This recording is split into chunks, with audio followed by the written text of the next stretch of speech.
Good morning, everyone. Thank you for making the time today to join this industry briefing webinar for bulk fuels. I am Dennis Tran, Procurement Specialist Lead at Procurement Australia. In this briefing, I'm also joined by my colleagues in the marketing and sales team. So why are we here today? Well, first of all, to give you all a summary of the contract for bulk fuels, in which we are conducting a public tender compliant process for. However, ultimately, I'm seeking your feedback into the specifications, as you are the industry experts. I'll explain more details on this shortly. Here is our agenda for today. I'll be walking you through these points, noting that at the end, there will be an opportunity for Q&A. So please, if you have any questions, feel free to ask them at that stage. So what are we looking for from you? Well, as I've just mentioned, we would appreciate your feedback on the content of the proposed tender specifications and whether there are any new components we haven't considered which need to be included. We are looking for you to participate and submit a good quality tender. And if there is any reason which ultimately you decide this isn't the right tender for you, then please let us know why. We would appreciate that feedback. Keep in mind, though, that the aim is to keep a high level specification, as our members may have more specific requirements when engaging your services. As such, you may need to submit quotes to members under the resultant deed. So to give an overview of Procurement Australia, we are a national procurement solutions provider with a membership base of over 24,000 entities. This membership consists of organisations from sectors such as the public, private, not-for-profit, education, health, aged care, and religious institutions. We were established by the City of Melbourne in 1985 and was known as the MAPS Group. Over the years, we grew and our services were able to be offered to all governments and industries. We also acquired Church Resources in 2017, who were a specialist aggregator for the not-for-profit sector. Today, we are known simply as Procurement Australia. We offer services such as publicly tendered standing offer contracts, such as bulk fuels, which we're all here for today. In addition, we are able to conduct bespoke contracts and tenders, provide advisory consulting, benchmarking and spend analysis, clustering and collaboration events, technical category expertise, as well as online trading facilities through our YSB and B2B online shops for those who prefer to buy directly. As a procurement organisation, it is essential that we align our service delivery to best practice standards. As a result, we are ISO 9001 accredited and audited by the Victorian Auditor General's Office and external financial auditors. As an organisation, we provide benefits to our members, such as time and resource saving, as they don't have to conduct tenders of their own. In addition to this contract, we've got a broad product offering with a portfolio of over 30 other standing offer contracts, such as for energy, stationery, fleet management, PPE, etc. Our contract arrangements are flexible, meaning members can opt in and use it at any time during the contract term.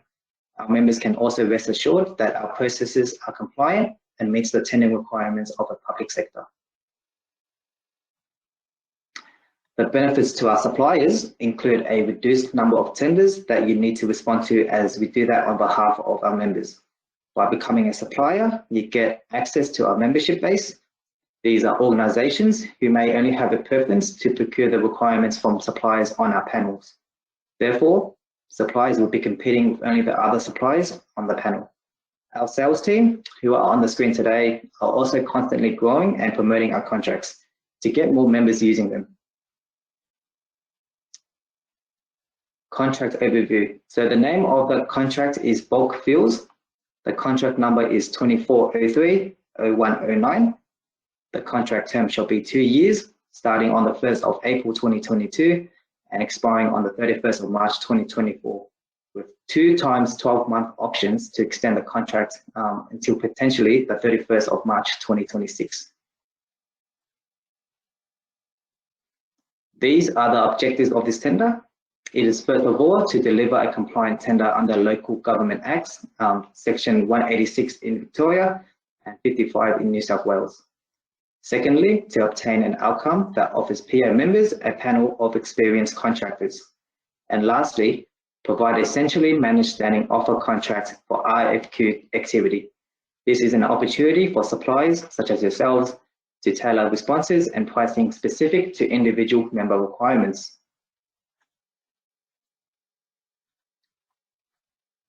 Here we have the two categories proposed for the upcoming contract, which are also the current categories on the current contract for bulk fuels which we have.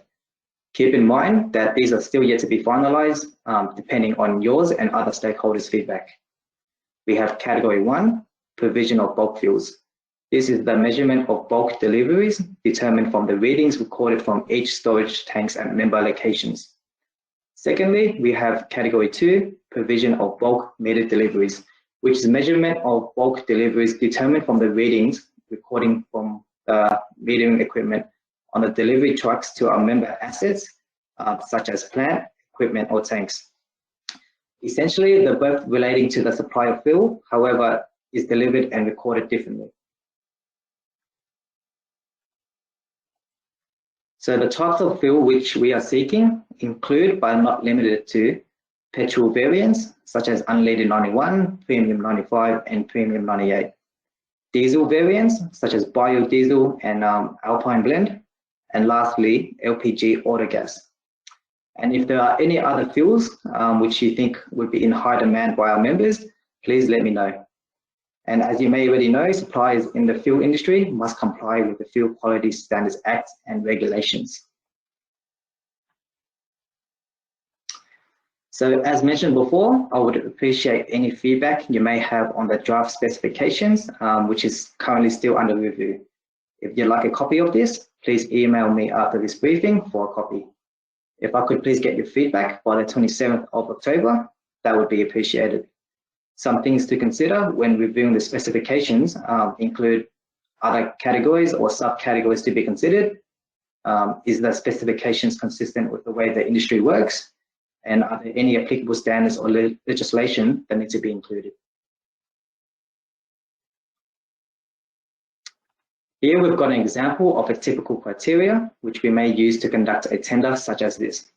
This includes compliance criteria such as your insurances and your compliance with terms and conditions.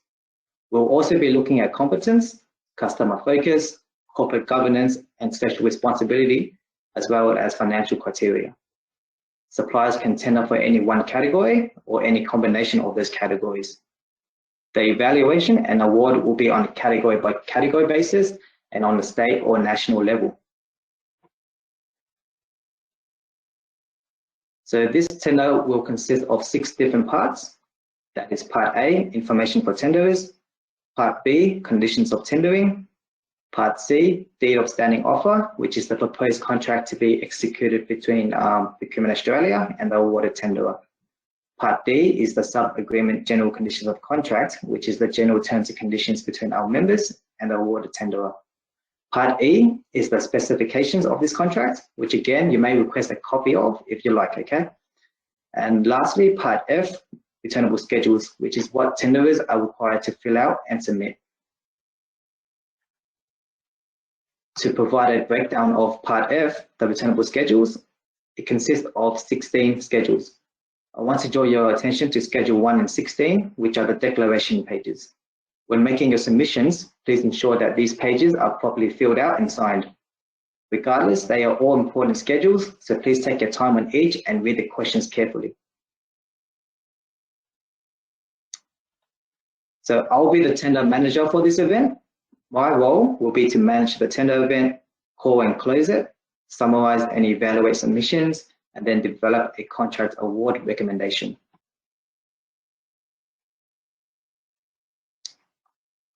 This table here highlights the responsibilities between Procurement Australia, the suppliers, and our members.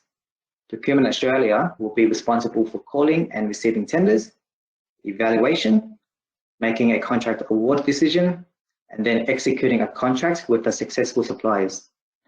Participating members will then issue purchase orders, receipt and make payments, and then managing the commercial relationships with the suppliers. Suppliers will be responsible for sales reporting and rebate payment, with Procurement Australia responsible for the overall monitoring of contract performance. Here are the key dates in relation to this tender. Today we've got this industry briefing. On the 9th and 10th of November, we'll be placing ads in major newspapers in Melbourne and Sydney. On the 10th of November, the tender will be released through TenderLink and closing on the 8th of December. This gives respondents 4 weeks to submit a response. We are then looking to award contracts in January 2022 for the contract to commence on the 1st of April 2022. Tender documents can be downloaded via TenderLink only. No other methods will be accepted, as only those who have downloaded the documents through TenderLink are able to make a submission. The download fee will be $80. During the let period, if you've got any clarifications regarding the information within the tender, please ensure that it is submitted via the TenderLink form online so that we can maintain transparency for all. I will not be responding to any questions through direct contact. If there is any addendums, such as additional documents, updates, or changes, then it will also be through TenderLink. So please pay attention to those email notifications. When you've downloaded the documents, please read them thoroughly and ask any questions you may have as soon as possible, as the forum will close on the 1st of December, in which there will be no further opportunity to ask any questions. Tenderers must submit all returnable schedules and sign it where it is required. If there's any other information deemed necessary, please also include it in your submission. Also note that it must be uploaded into the portal prior to the closing date and time.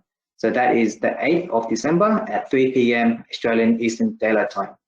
Also, please ensure that it is saved in the following mentioned formats. Submissions through any other means such as hard copy, email, or other electronic means will not be accepted. So pursuant to a contract, the contractor will be required to pay Procurement Australia a rebate on all sales made to our members. That is 1 cent per litre of sales, or 2.2% for all other products and services. Tenderers are required to incorporate this rebate when completing their financial responses. However, please note that this rebate is yet to be finalised, and the final rebate will be published in the tender documents.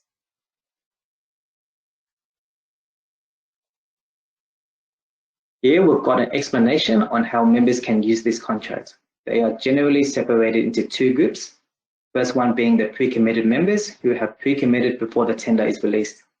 A list of these members will be published in the introduction pages of the tender documents. Any other members who wish to use the contracts after the tender is released will need to opt in, which is essentially a letter to the successful supplier stating that they'd like to use the contract under the auspices of Procurement Australia's banner. Here we have an explanation on the engagement and invoicing process between Procurement Australia, members, and suppliers. First of all, Procurement Australia signs the contract with the water supplier. The member then opts in and raises a purchase order.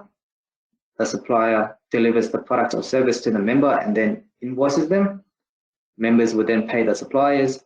Suppliers are then required to report the sale to Procurement Australia, who will then invoice the supplier for payment. So here are some tender hints. First one being to answer each and every question. Don't just refer to attachment. You can provide attachments, however, put in the effort to explain and write out your responses in more detail. Clearly articulate responses and demonstrate your expertise. When suitable, use charts and numbers. That would help me understand your submissions better. Do not use abbreviations. Don't assume everyone knows what they mean. And let me be clear, your submissions will be undergoing an evaluation and scoring process. If the responses are of poor quality and lacking detail, you will be scored accordingly and potentially you won't be awarded. If you want to get on the panel, you have to put in a good submission. It's as simple as that. And lastly, do not upload your submissions at the last minute. Try to allow yourselves ample time, such as a few days prior. Once the clock ticks over to 3 p.m. on the 8th of December, the event will close and we may not accept your submission thereafter. So please leave ample time in case you have difficulty submitting.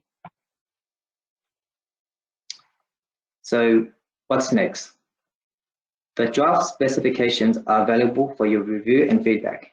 If you'd like a copy of this, please get in contact with me. The last day for feedback will be on the 27th of October. On the 10th of November, the tender will be available for download at www.tenderlink.com/Procurement Australia. To download the documents, you will need to register an account, which is easy to do and free. Just go to that website and follow the prompts for registration. I will remind again that in order to download the actual tender documents, it will be an $80 fee. This is so that we restrict the access to only the serious respondents. There are my details if you'd like to get in contact with me. I'll welcome any feedback you might have or even have a general discussion on how this contract might work. So that's 03-9810-8616 for my landline or dtran@paltd.com.au for my email.